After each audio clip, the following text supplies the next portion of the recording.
신동욱 경제입니다.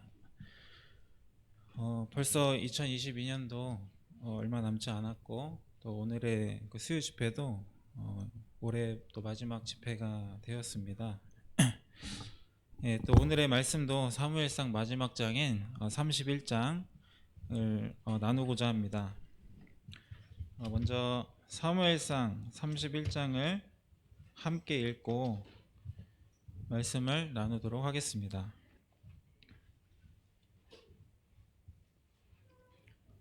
자, 그럼 읽도록 하겠습니다. 시작. 블레셋 사람들이 이스라엘을 치매 이스라엘 사람들이 블레셋 사람들 앞에서 도망하여 길보아 산에서 엎드려 죽으니라. 블레셋 사람들이 사울과 그의 아들들을 추격하여 사울의 아들 요나단과 아비나답과 말기수아를 죽이니라. 사울이 패전함에 활 쏘는 자가 따라잡으니 사울이 그 활 쏘는 자에게 중상을 입은지라. 그가 무기를 든 자에게 이르되 내 칼을 빼어 그것을 나를 찌르라. 할례 받지 않은 자들이 와서 나를 찌르고 모욕할까 두려워하나. 무기를 든 자가 심히 두려워하여 감히 행하지 아니하는지라. 이에 사울이 자기의 칼을 뽑아서 그 위에 엎드려지매 무기를 든 자가 사울이 죽음을 보고 자기도 자기 칼 위에 엎드려져 그와 함께 죽으니라. 사울과 그의 세 아들과 무기를 든 자와 그의 모든 사람이 다 그날에 함께 죽었더라. 골짜기 저쪽에 있는 이스라엘 사람과 요단 건너쪽에 있는 자들이 이스라엘 사람들이 도망한 것과 사울과 그의 아들들이 죽었음을 보고 성읍들을 버리고 도망하매 블레셋 사람들이 이르러 거기에서 사니라. 그 이튿날 블레셋 사람들이 죽은 자들을 벗기러 왔다가 사울과 그의 세 아들이 길보아 산에서 죽은 것을 보고 사울의 아들이고 그의 갑옷을 벗기고 자기들의 신당과 백성에게 알리기 위하여 그것을 블레셋 사람들의 땅 사방에 보내고 그의 갑옷은 아스다롯의 집에 두고 그의 시체는 벳산 성벽에 못 박음에 길르앗 야베스 주민들이 블레셋 사람들이 사울에게 행한 일을 듣고 모든 장사들이 일어나 밤새도록 달려가서 사울의 시체와 그의 아들들의 시체를 벳산 성벽에서 내려 베스에 돌아서 거기서 불사르고 그의 뼈를 가져다가 야베스 에셀 나무 아래에 장사하고 7일 동안 금식하였더라.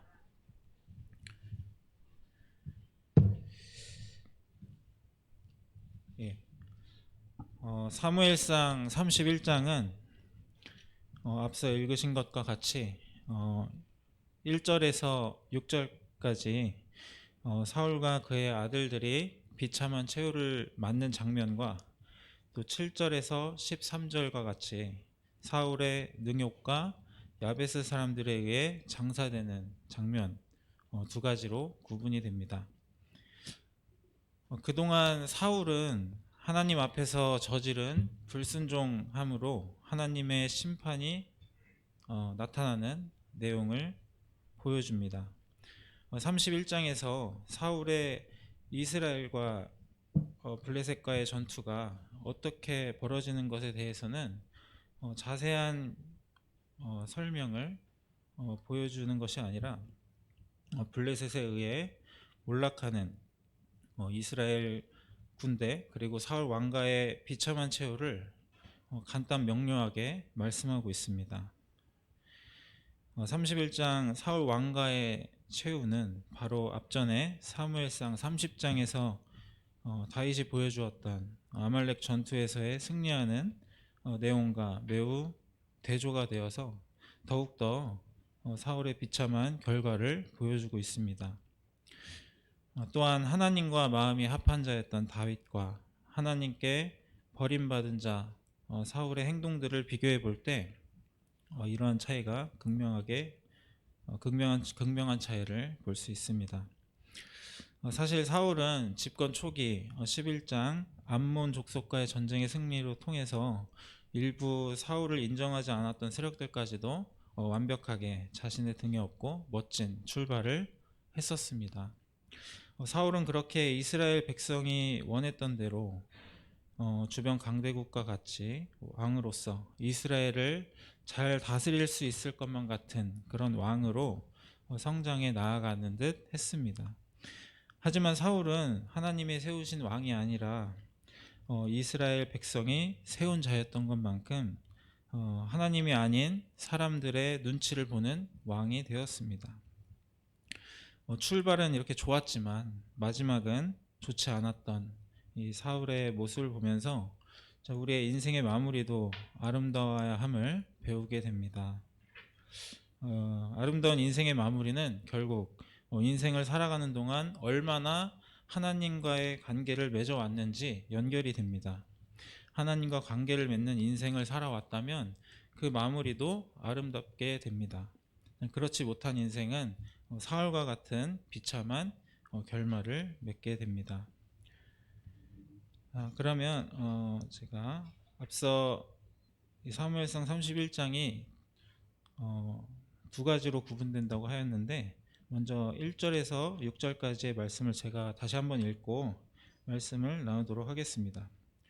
먼저 1절에서 6절 사울과 그의 아들들의 비참한 최후를 맞는 장면을 다시 한번 읽고 말씀을 나누겠습니다. 블레셋 사람들이 이스라엘을 치매 이스라엘 사람들이 블레셋 사람들 앞에서 도망하여 길보아 산에서 엎드려 죽으니라. 블레셋 사람들이 사울과 그의 아들들을 추격하여 사울의 아들 요나단과 아비나답과 말기수아를 죽이니라. 사울이 패전함에 활 쏘는 자가 따라잡으니 사울이 그 활 쏘는 자에게 중상을 입은지라. 그가 무기를 든 자에게 이르되 내 칼을 빼어 그것으로 나를 찌르라. 할례 받지 않는 자들이 와서 나를 찌르고 모욕할까 두려워하노라 하나 무기를 든 자가 심히 두려워하여 감히 행하지 아니하는지라. 이에 사울이 자기의 칼을 뽑아서 그 위에 엎드려지매 무기를 든 자가 사울이 죽음을 보고 자기도 자기 칼 위에 엎드려져 그와 함께 죽으니라. 사울과 그의 세 아들과 무기를 든 자와 그의 모든 사람이 다 그날에 함께 죽었더라. 먼저 1절부터 말씀을 나누도록 하겠습니다. 먼저 이 사무엘상 28장 4절에 의하면 이 블레셋 군대는 수넴에 진쳤고 이스라엘 군대는 길보아 산에 진쳤다고 말씀하고 있습니다. 그들의 전투지는 양 진영의 중간 지점인 이스라엘 평원에서 벌어졌을 것입니다. 그러나 이스라엘 사람들이 길보아 산에서 엎드려져 죽었다라는 것은 블레셋 군대에게 완전히 밀렸다는 것이고, 엎드려져 죽었다라는 표현을 볼 때 적에게 무참하게 죽고 부상당한 모습을 이렇게 표현하고 있습니다. 이 한 구절을 볼 때 이스라엘 군대는 블레셋 군대에 의해 완전히 밀려나 자신의 진영인 길보아 산에서 대참패를 했다는 사실을 알게 해줍니다.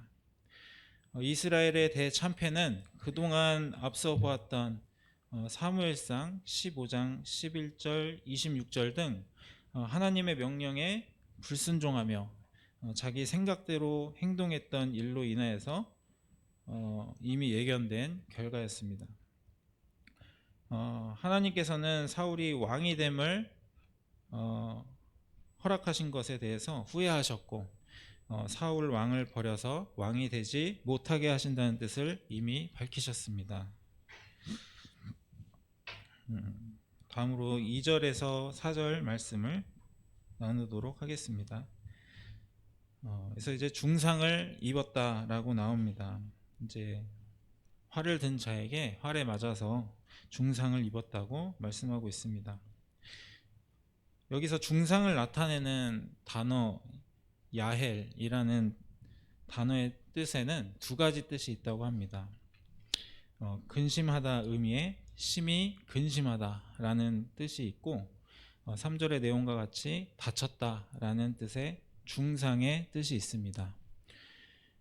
신명기 2장 25절에도 이 같은 단어 야헬이라는 단어로, 하지만 여기에서는 이제 첫 번째 해석된 근심이라는 뜻으로 해석이 되었습니다. 또 31장과 병행구절로 이어지는 또 역대상 10장 3절에는 이 사울이 심히 다급하였다라고 해석이 되어 있습니다.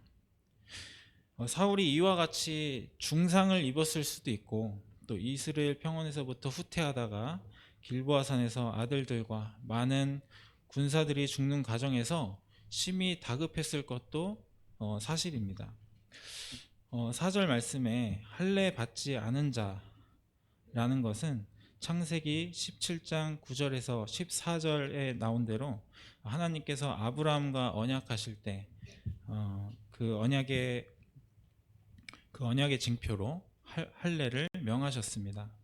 할례라는 것을 통해서 나와 하나님과의 관계가 있음을 증명하는 것입니다. 이와 같이 할례 받지 않은 자라 부르는 것은 아브라함의 후손이 아닌 즉 하나님의 백성이 아닌 자를 부르는 일종의 조롱 섞인 말이라고 할 수 있습니다. 그러나 그동안 사울의 행적을 보면서 과연 그가 하나님과 관계에 있지 않는 백성에게 조롱하는 말을 할 수 있는 인물인지 의구심이 생기는 것도 사실입니다. 사울은 사무엘상 13장 13절 14절에서부터 하나님과의 관계없이 자신이 왕이고 하나님의 명령과 관계없이 스스로 결정하는 자임을 보여주었습니다. 사무엘상 15장 11절에 하나님께서는 사울을 왕으로 세우신 것을 후회하셨다라고 말씀하고 있습니다. 이미 이스라엘 백성이 사무엘에게 왕을 세워달라고 했던 그 근본 자체도 하나님의 명령을 듣지 않고자 했던 불순한 의도로부터 시작되었습니다. 사무엘상 8장 20절에 우리도 다른 나라들 같이 되어 왕을 세워달라 이렇게 사무엘에게 요구를 했었습니다. 하나님의 명령 아래 하나님의 계획 아래 통치받는 것이 아닌 주변 강대국들이 하는 것처럼 통치받는 것, 바로 그것이 하나님과의 관계하지 않고 자신의 힘으로 살아가고자 하는 죄로부터 시작된 것입니다. 우리도 삶을 살아가다 보면 나의 어려운 상황에서부터 나아지고자 할 때, 또 문제를 해결하고자 할 때 말씀에서 그 해결책을 찾기보다 다른 사람들은 어떻게 하고 있는지 궁금해하기도 합니다. 또한 이러한 내 상황을 나에게 필요하기 때문에 하나님께서 허락하셨을 텐데 그 안에서 하나님의 뜻이 무엇인지 배우려 하지 않고 그 안에서 나오려고 발버둥치거나 그런 상황을 바꾸려고 노력하는 우리 자신을 보게 됩니다. 말씀으로 돌아가서 이와 같은 백성들의 요구로 세워진 사울 왕이 할례 받지 않은 자라 조롱하는 그 말은 히브리적 종교심에서 나오는 말이지 정말 하나님과 관계 맺는 자로서 말하는 것이 아니었습니다. 그런 사울은 4절의 내용과 같이 죽음마저 자신이 선택하였습니다. 이와 같은 사울의 모습을 볼 때 다윗의 모습과 대조가 되게 됩니다. 앞전 30장에서 다윗도 사울과 같이 다급했던 상황 가운데 놓여진 적이 있었습니다.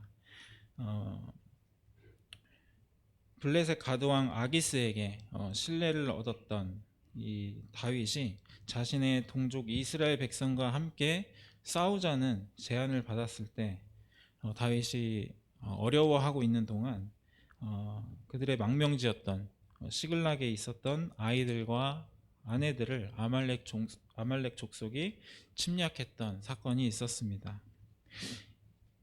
이를 막지 못한 다윗을 포함한 백성들이 울 기력이 없을 정도로 울며 마음이 슬퍼할 때 백성들이 다윗을 돌로 치고자 하였습니다. 참 그 순간 참 사울이 처했던 마음과 같이 참 다급한 마음이 있었겠지만 하나님 여호와께 힘있고 용기를 얻었다고 30장 6절에 말씀하고 있습니다.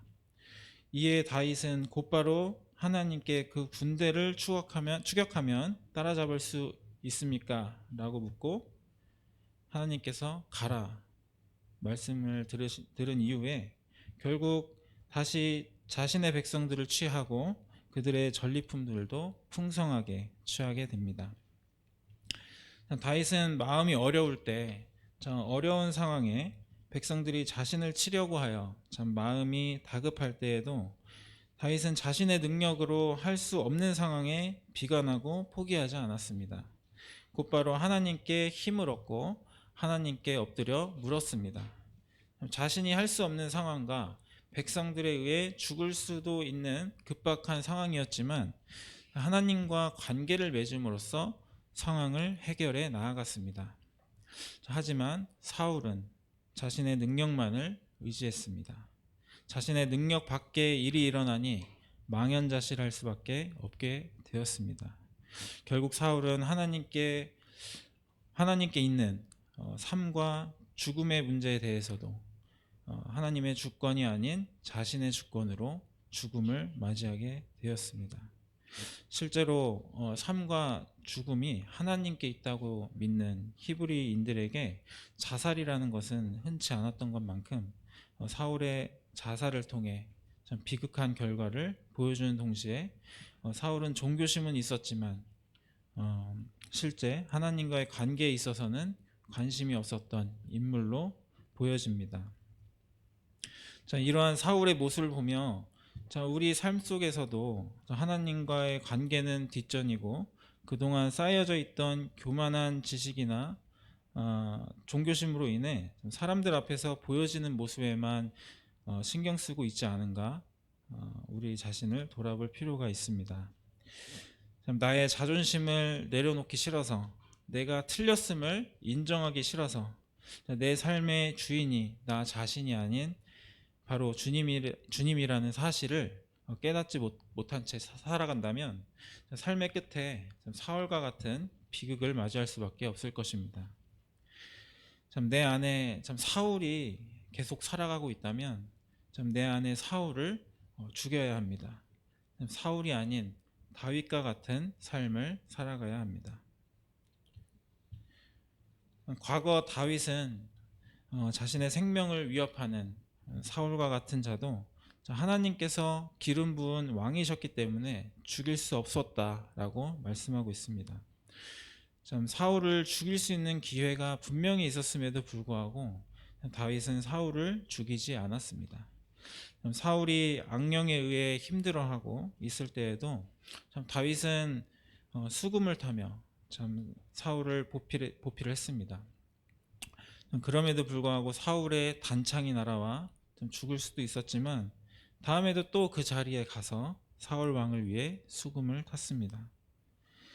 다윗도 인간이기 때문에 인간적인 마음으로는 자신을 죽이려고 하는 그 사람에게 죽일 수 있는 기회를 잡고 싶었을 것이고, 또 수금을 타러 가면 단창이 날아오는 그런 환경 속에서 다시는 그곳에 가지 않거나 날아오는 단창에 맞대어 다윗도 단창을 날리고 싶었을 것이라 또 생각이 듭니다.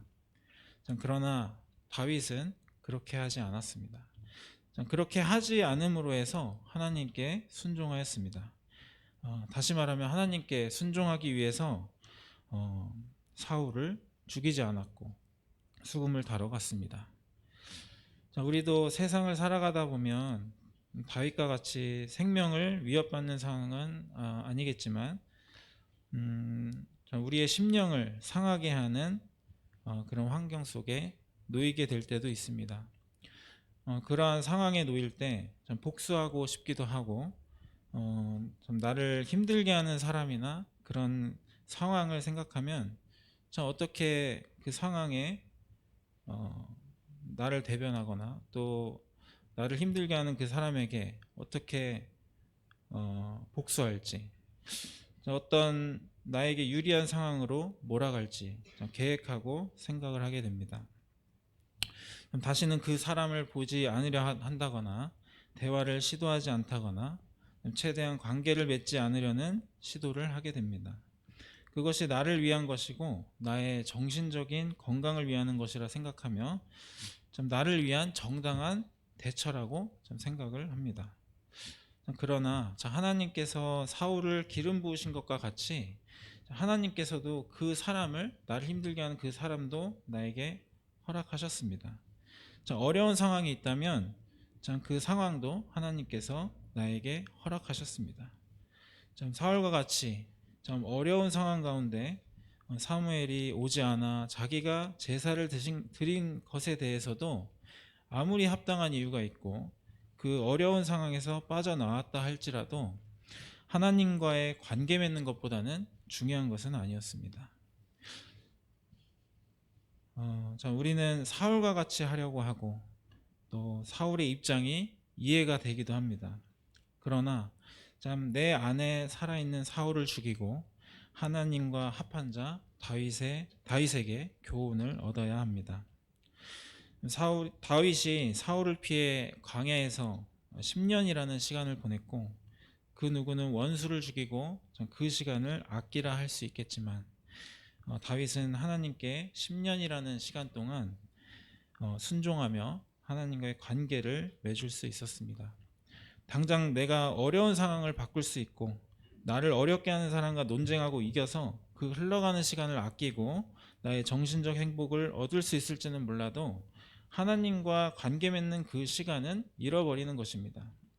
그러면서 내 자신이 점점 커지고 나의 교만함도 점점 커집니다. 순종으로 통해 하나님을 기쁘시게 하는 것 외에 더 중요한 것은 없습니다. 우리는 이러한 사울의 모습, 이러한 선택을 하는 사울을 보면서 우리 자신을 깨달아야 합니다. 5절에서 6절 말씀을 나누도록 하겠습니다. 비극적인 결말을 보여주고 있습니다. 그의 모든 사람들이 다 그날에 함께 죽었습니다. 물론 사울 왕가가 다 죽은 것은 아니지만 그날의 전투로 많은 사람이 죽었고 사울과 그의 아들들이 모두 한날에 죽었다고 말씀하고 있습니다. 이러한 비극적인 결말은 앞선 말씀과 같이 예고된 결말이었습니다. 사울의 아들 요나단은 다윗과 함께 하나님과 마음을 합한 자였지만 그의 악한 아버지를 따르다 그만 비극적인 결말을 맞이하게 됩니다. 하나님께서 자신의 아버지 사울의 왕권을 빼앗아 다윗에게 주실 것을 그도 알고 있었고 또 그도 그의 옷을 다윗에게 벗어주며 왕권이 자신이 아닌 다윗에게 있음을 상징적으로 나타내 주었습니다. 그러나 부모 자식 간의 관계를 끊을 수 없는 그런 효심으로 인해서 아버지를 따를 수밖에 없는 요나단은 아버지와 함께 전쟁터에서 비참하게 생을 마감하게 됩니다. 이러한 모습을 보며 부모가 자식을 위해서 남겨주어야 할 것이 무엇인지 생각해 보게 됩니다. 사울은 하나님의 뜻대로 살아가는 모습을 통해 그의 아들에게 선한 영향력을 남겨주지는 못했습니다. 그저 육신적인 명예와 육신적인 위치인 그런 왕권을 넘겨주기 위해 썩어질 것을 물려주기 위해서 혈안이었습니다. 그러나 그 노력의 결과는 자기 자신과 아들을 죽음으로 내몰리게 하는 결과만을 가져왔습니다. 부모로서 자식에게 진정으로 물려주어야 하는 것은 재물이나 명예가 아닙니다. 진정으로 물려주어야 할 것은 하나님과 관계로 통해 쌓여진 믿음을 전수해 주어야 합니다. 왜냐하면 하나님을 믿는 믿음은 영원하기 때문입니다. 나의 능력을 믿는 사람은 언젠가 쇠하여질 수밖에 없습니다. 사람의 능력은 시간이 지남에 따라 쇠하여질 수밖에 없기 때문입니다. 하지만 하나님께서는 영원하신 분이기 때문에 영원하신 하나님을 믿는 믿음 또한 영원합니다. 부모로서 물려주어야 할 것은 세상의 능력이 아닌 하나님을 믿는 믿음을 물려주어야 합니다. 믿음을 물려줘야 하는 말씀에 잠시 갈렙의 이야기를 해보도록 하겠습니다. 갈렙이 12 정탐꾼 중에 속해 있을 때 가데스 바네아에서 헤브론을 정탐했을 당시 분명 하나님께서 약속하신 땅이었지만 거인족들이었던 아낙 자손들이 거하고 있었고 이에 두려움을 느껴 갈렙과 여호수아를 제외한 나머지 정탐꾼들로 인해 그 땅을 차지하지 못했습니다. 이로부터 45년이 흐르고 갈렙이 85세가 되었을 때 헤브론을 바라보며 여호수아에게 이 산지를 달라고 요구했습니다. 그 땅은 여전히 아낙 자손들이 거하고 있고 45년 전과 다를 게 없지만 참 갈렙은 85세가 되어서도 하나님께서 주신 약속을 여전히 믿음으로 그 땅을 정복하고자 했습니다. 갈렙은 기럇 아르바 곧 헤브론을 점령한 다음에 기럇세벨을 앞에 두고 이러한 제안을 하게 됩니다. 기럇세벨을 쳐서 그 땅을 점령하는 자에게는 내 딸 악사를 아내로 주겠다. 자, 그 당시 자식의 결혼은 아버지가 책임을 집니다. 85세가 된 갈렙은 믿음이 여전히 약해지지 않고 젊을 때와 같았지만 이제 노인이 된 갈렙은 살 날이 얼마 남지 않았다라는 것을 알고 있었습니다. 기럇세벨을 점령하는 자에게 자신의 딸 악사를 아내로 주겠다라는 말은 그동안 믿음으로 살아온 갈렙 자신과 같이 내 딸은 믿음의 사람에게 주겠다라는 의미입니다. 사회적으로 힘이 있거나 돈이 많거나 명예가 있거나 육체적으로 힘이 있는 사람이 아니라 참 갈렙 자신과 같이 하나님을 믿는 믿음으로 기럇세벨을 점령할 수 있는 사람, 바로 그 사람에게 자기 딸을 시집 보내겠다라는 말입니다. 갈렙은 믿음의 아버지였습니다. 자신이 점령할 수 있었지만 인생의 막바지에 있는 자로서 자신의 딸에게 물려주려 하는 것은 세상의 힘이 아닌 믿음을 물려주려고 했던 것입니다. 이러한 갈렙의 뜻에 반응했던 자가 바로 온니엘이었습니다.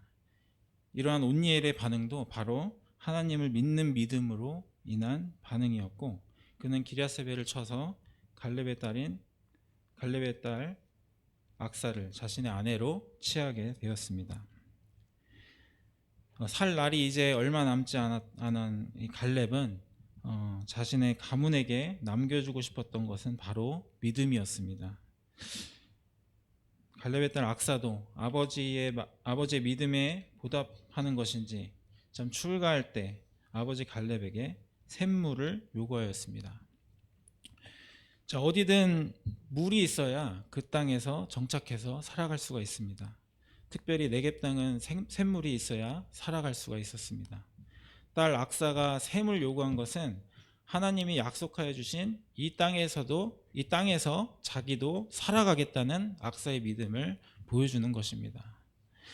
그런 악사의 믿음을 본 갈렙은 윗샘과 아랫샘을 주어 갑절의 복을 얻게 됩니다. 이러한 믿음의 온니엘과 악사의 가정은 사사시대 첫 번째 사사가 됩니다.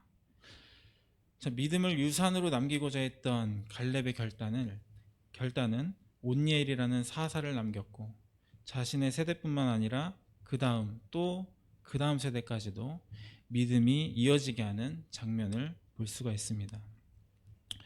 사울이 세상적인 시각에서 자신의 명예와 자신의 가문을 지키기 위해 하나님과의 관계는 버린 채 자신의 힘으로 살아갔던 모습은 결국 자기 아들들의 죽음을 불러들일 뿐 아니라 자신과 백성 모두를 잃어버린 결과로 이어지게 됩니다.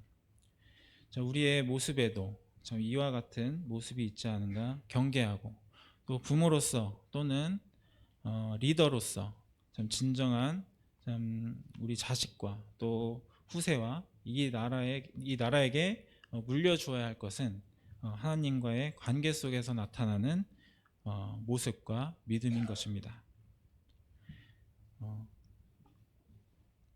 이제 두 번째 구분되는 7절에서 13절 사울의 능욕과 야베스 사람들에 의해 장사되는 장면을 다시 한번 7절에서 13장 내용을 먼저 읽고 말씀을 나누겠습니다.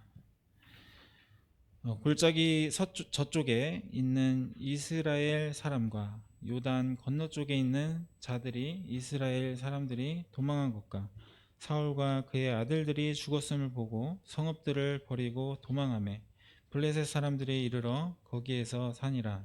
그 이튿날 블레셋 사람들이 죽은 자를 벗기러 왔다가 사울과 그의 세 아들이 길보아 산에서 죽은 것을 보고 사울의 머리를 베고 그의 갑옷을 벗기고 그들의 신당과 백성에게 알리기 위하여 그것을 블레셋 사람들의 땅 사방에 보내고 그의 갑옷은 아스다롯의 집에 두고 그의 시체는 벳산 성벽에 못 박음에 길르앗 야베스 주민들이 블레셋 사람들이 사울에게 행한 일을 듣고 모든 장사들이 일어나 밤새도록 달려가서 사울의 시체와 그의 아들들의 시체를 벳산 성벽에서 내려가지고 야베스에 돌아가서 거기서 불사르고 그의 뼈를 가져다가 야베스 에셀 나무 아래 장사하고 7일을 금식하였더라.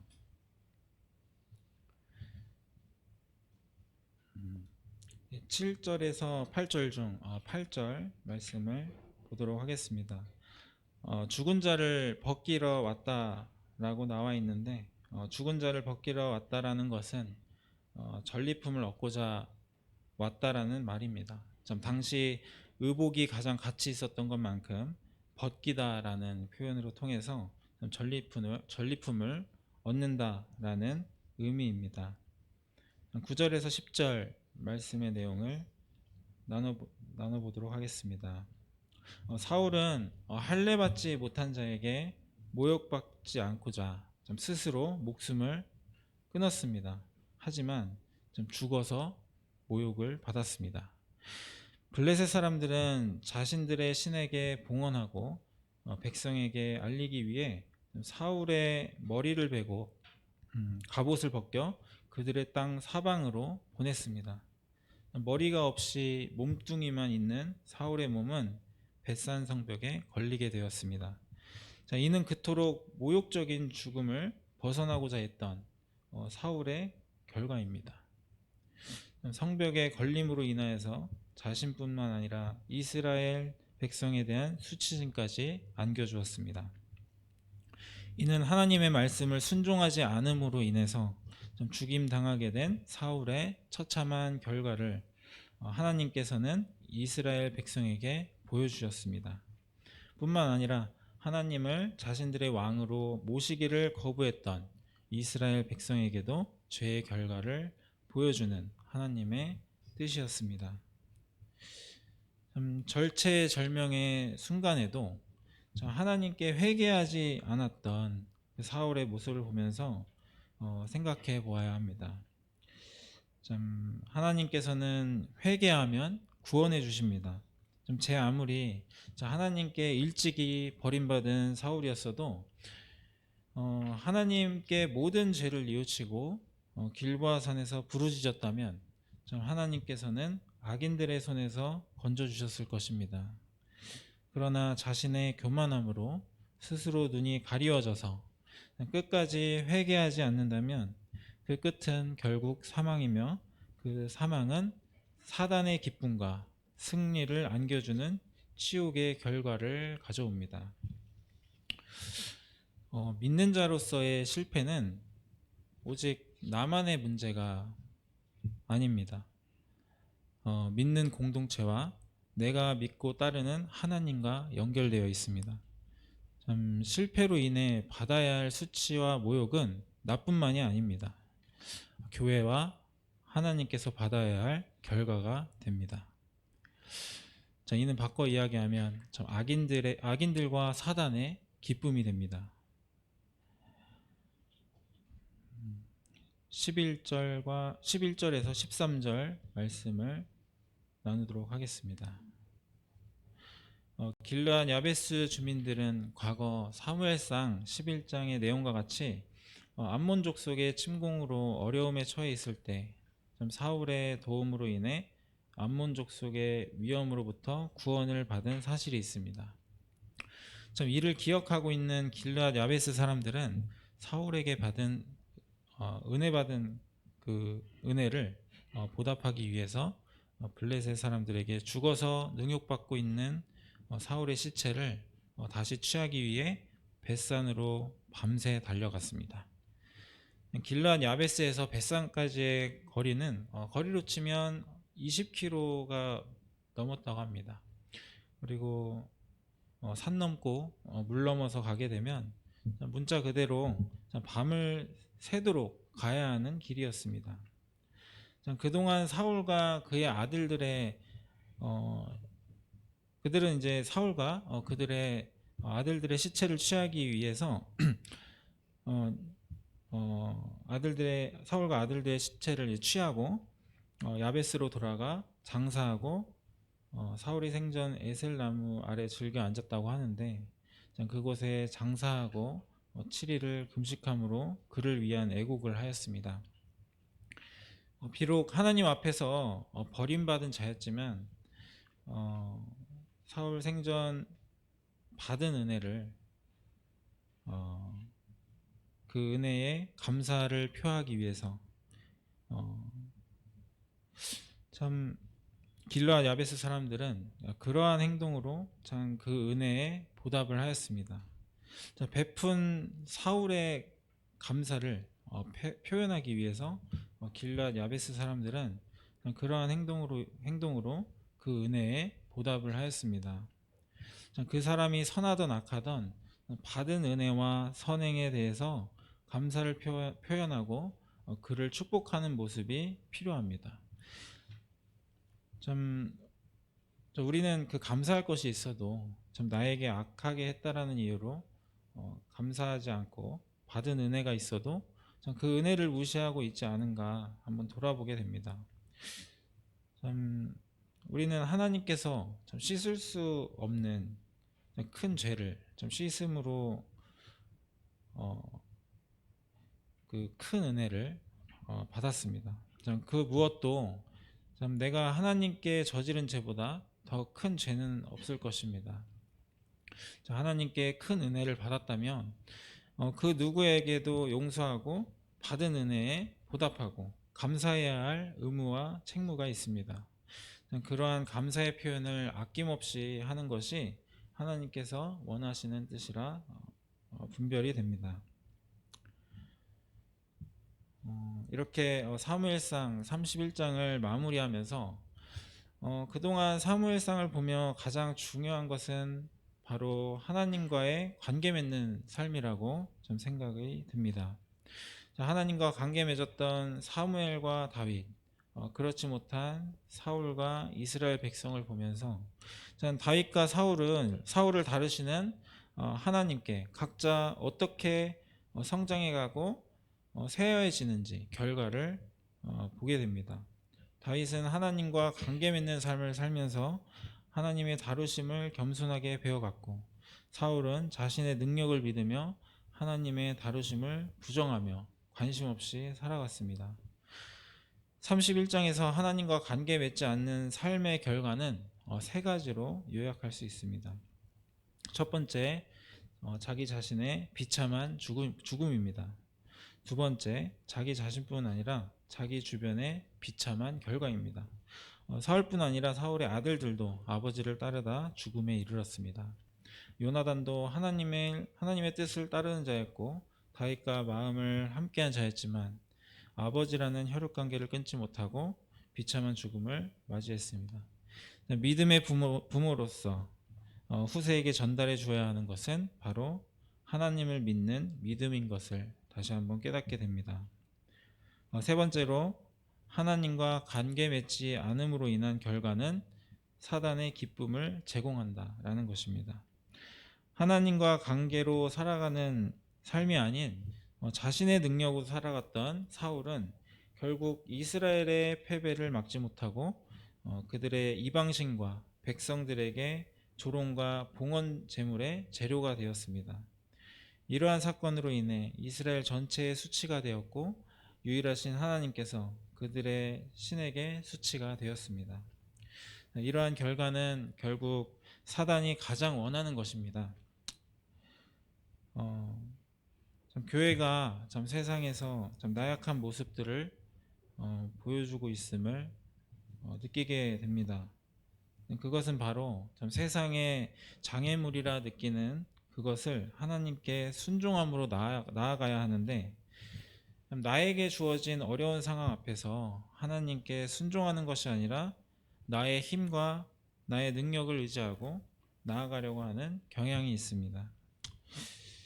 왜 이러한 상황을 허락하셨는지 하나님께 묻고 자신을 돌아보며 이러한 어려움을 주신 하나님께 순종하며 나아가는 삶이 바로 다윗과 같은 하나님과 관계하는 삶입니다.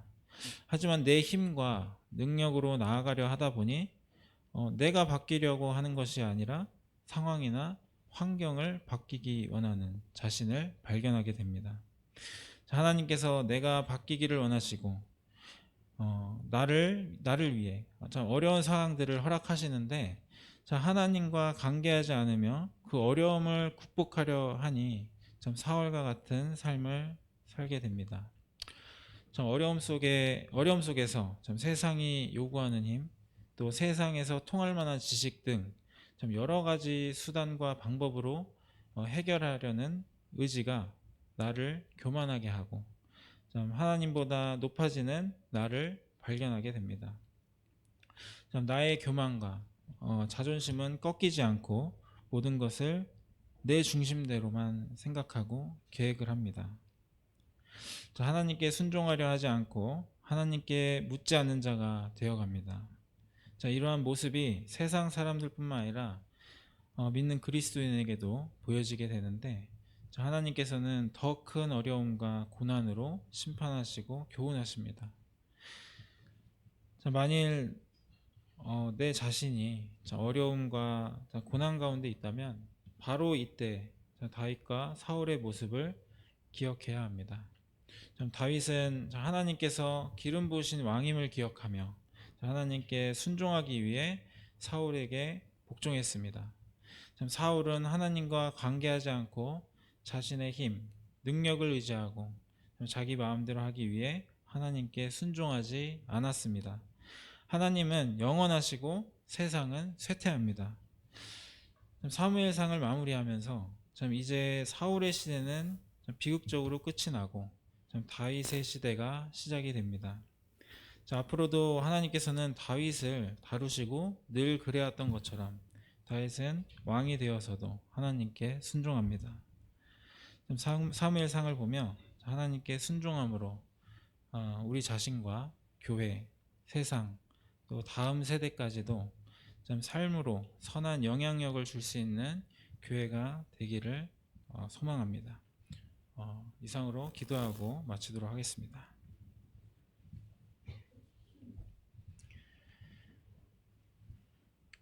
하나님 아버지, 감사를 드립니다. 사무엘상을 보면서 우리가 의지해야 될 것은 힘이나 칼이나 창이 아닌 바로 하나님과 함께하는 삶인 것을 말씀을 통해 보게 됩니다. 이런 단순한 이 믿음을 우리는 세상을 살아가면서 하나님과의 관계하는 삶을 잊어버리고 세상이 원하는 지식이나 어떠한 힘이나 세상에 썩어질 것에 대해서 집착하는 경향이 있는 것을 보게 됩니다. 하지만 말씀에서 보았던 것과 같이 나뿐만 아니라 하나님을 믿는 그 믿음을 우리 자손들과 또 나를 위하여서 믿음을 보여주기 위해서는 바로 하나님과의 관계를 맺는 것이 참 중요한 것임을 깨닫고 알게 됩니다. 이 시간 참 2022년도 참 얼마 남지 않은 상황 가운데서 올 한 해를 좀 돌아보게 해주시고 또 내년 또 새해가 시작되는 2023년에는 하나님과 관계 맺는 그런 삶을 살아갈 수 있도록 인도해 주시기 원합니다. 감사하며 예수님의 이름으로 기도드렸습니다. 아멘.